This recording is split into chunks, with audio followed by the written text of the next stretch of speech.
ladies and emperors, I just got back from Venice, and boy, are my arms tired.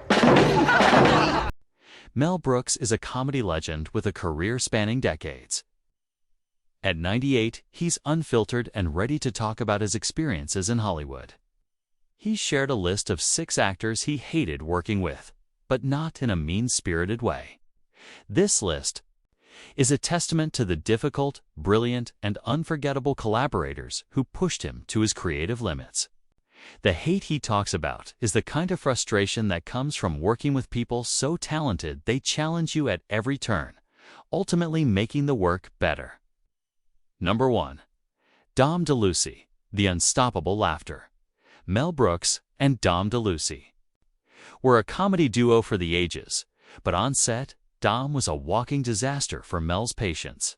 The problem? Dom couldn't stop laughing. This wasn't a little chuckle. It was a full-blown, take-crooning belly laugh. During the filming of History of the World Part 1, Dom had a simple scene with a single line. Madeline Kahn, another master of comedy, raised an eyebrow at him, and Dom was gone. He collapsed into laughter for 45 minutes, bringing the entire production to a halt.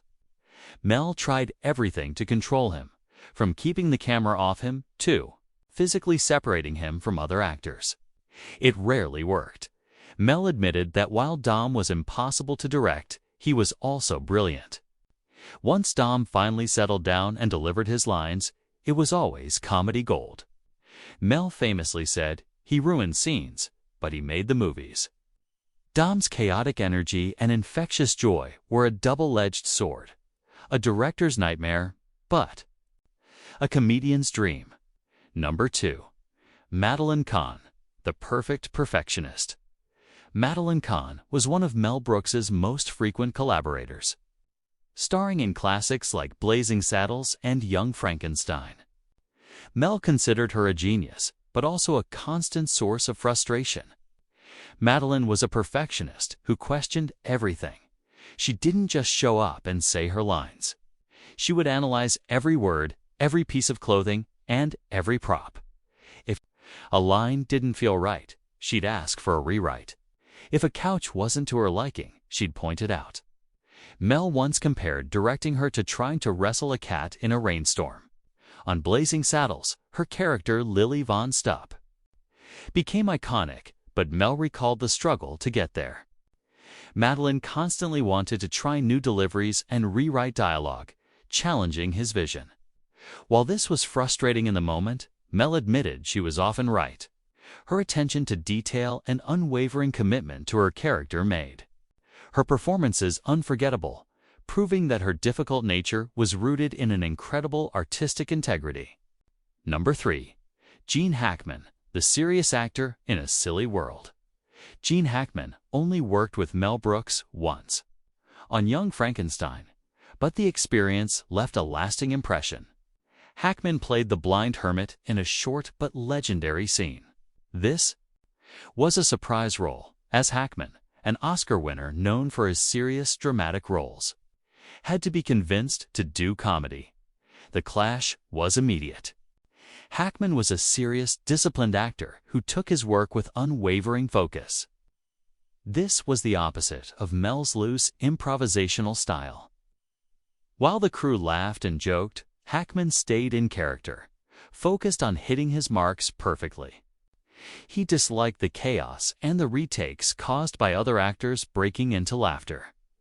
Mel said working with Hackman felt like trying to play jazz with someone reading from a textbook. Despite the different approaches, their collaboration resulted in one of the film's most beloved scenes. Mel never worked with Hackman again, recognizing that while their one-time pairing produced a masterpiece, their creative styles were too different to coexist long-term. Number 4. Cloris Leachman, The Constant Debater. Cloris Leachman was a formidable actress who appeared in many of Mel's films, including Young Frankenstein as the iconic Frau Blucher.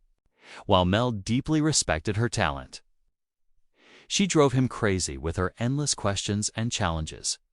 Cloris didn't take direction easily. She questioned every line, every motivation, and every creative choice. Mel said directing her was like trying to ride a wild horse.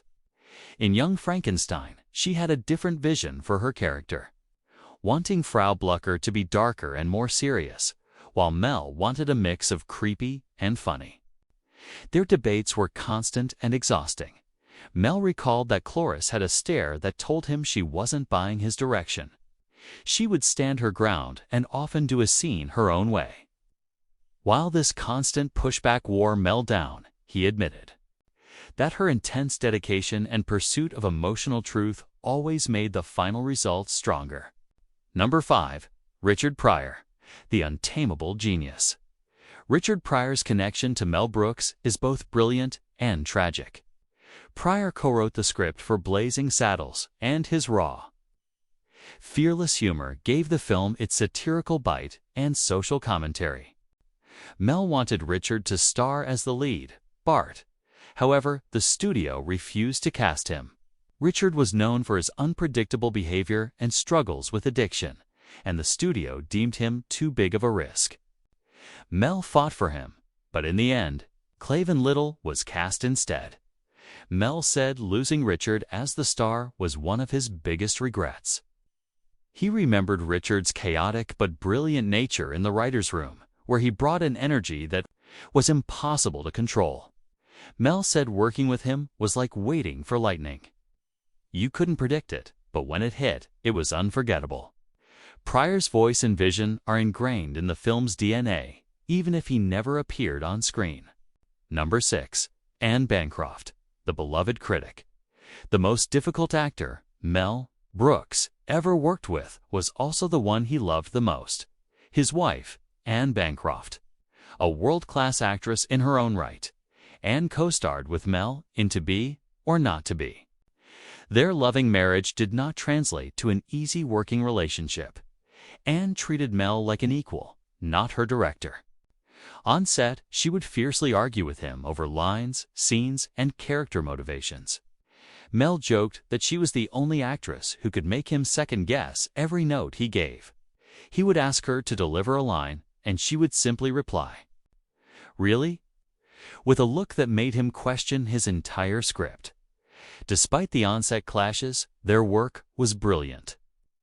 Anne brought a grounded honesty and emotional depth to her role that elevated the entire film. Mel said she made him a better writer and director. Their arguments were a sign of their deep trust and shared goal to make the best movie possible. Mel's hate for his wife on set was really just a testament to their enduring love and mutual respect for each other's artistry. These 6 actors all pushed Mel Brooks to his limits. But in doing so, they helped him create some of the most iconic comedies of all time. Their challenges, their chaos, and their genius weren't hated. They were essential.